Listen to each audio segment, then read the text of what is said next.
विरोधियों द्वारा पहलगाम हमला को लेकर सोशल मीडिया पर ट्रेंड चलाया जा रहा है कि intelligence failure, intelligence failure, intelligence failure. ये इंटेलिजेंस फेलियर की वजह से ही आप पिछले 10 सालों से सुरक्षित हैं।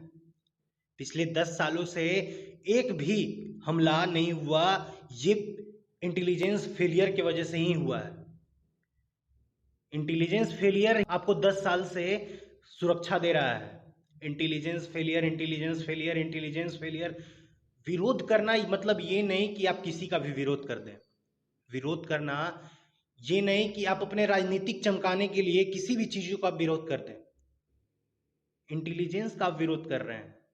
जो इंटेलिजेंस आपकी सुरक्षा में चौबीसों घंटा तैनात रहता है उस बॉर्डर पर, आप उसका विरोध कर रहे हैं। 10 सालों से आपको कितनी बार सुरक्षा दी है उन्होंने।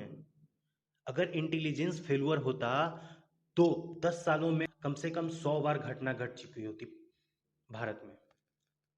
इस इंटेलिजेंस फेलुअर की वजह से ही आप सुरक्षित हैं। राजनीतिक करना है, चेहरा चमकाना है, तो इसका मतलब ये नहीं कि आप इंटेलिजेंस को फेलुअर कर दें। इंटेलिजेंस फेलुअर है, हाँ है इंटेलिजेंस फेलुअर। 100 में से एक बार फेलुअर हो जाता है, उसे फेलुअर नहीं कहते हैं। इंटेलिजेंस फेलुअर, इंटेलिजेंस फेलुअर का आप जो रोना रो रहे हैं, ये इंटेलिजेंस की वजह से ही आप बचे हुए हैं अब तक। नहीं तो हम आपको बता दें कि पहले तो मुंबई तक लोग पहुंच जाते थे। आतंकी आतंकी मुंबई में ताज होटल में हमला कर चुके हैं।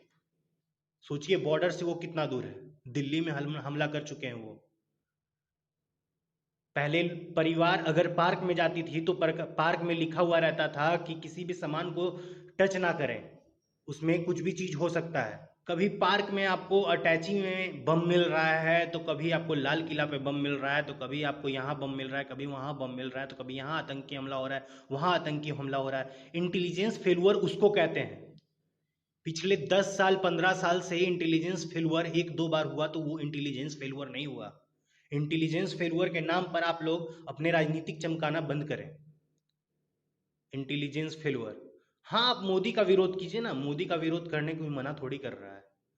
मोदी का विरोध करना मतलब ये थोड़ी कि आप हमारे इंडियन आर्मी का विरोध करेंगे, इंडियन इंटेलिजेंस का विरोध करेंगे। इंटेलिजेंस का विरोध अगर आप करते हैं तो आप जिस थाली में खा रहे हैं उसमें छेद कर रहे हैं। इंटेलिजेंस की वजह से ही आप अभी तक बचे हुए हैं। इंटेलिजेंस का ही देन है कि आतंकी कश्मीर से बाहर नहीं निकल पा रहे हैं। इंटेलिजेंस का ही देन है कि कश्मीरी पाकिस्तान से कश्मीर तक आ रहे हैं और उन लोग को धोखा दे रहे हैं जो कश्मीरी पाकिस्तान का समर्थन करता है। जानते हैं पाकिस्तानी कि अगर हम कश्मीर पर हमला करेंगे तो कश्मीर टूट जाएगा, पूरा देश टूट जाएगा। कश्मीर भारत का स्वर्ग है, इसलिए लोग कश्मीर तक ही आते हैं। और इंटेलिजेंस फेलुअर अगर होता तो कश्मीर से बाहर भी लोग निकल जाते हैं। आतंकी बाहर निकल जाते हैं कश्मीर से।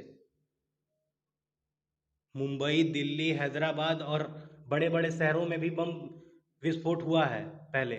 1947 के बाद ऐसा नहीं है कि 2025 तक बम धमाका नहीं हुआ है या कहीं आतंकी हमला नहीं हुआ है। पर पिछले 10 साल 12 साल में आप बताइए कितने बार बम हमला हुआ है, कितने बार बम विस्फोट हुए हैं, कितने बार आतंकी हमले हुए हैं। 2 बार, 3 बार, 4 बार। ये फेलुअर नहीं होता है। इंटेलिजेंस फेलुअर यानी हर एक दिन सक्सेस और हर एक दिन फेलुअर। इंटेलिजेंस अगर एक दिन काम ना करे तो किसी दिन पाकिस्तानी आतंकी आपके घर में घुस जाए। इंटेलिजेंस को दोष देना बंद करें और उनका समर्थन करें, उनको प्रोत्साहित करें कि वो आपकी सुरक्षा में हमेशा तैनात रहे। ये नहीं कि आप अपनी गंदी राजनीति के लिए किसी का भी विरोध कर दें। धन्यवाद।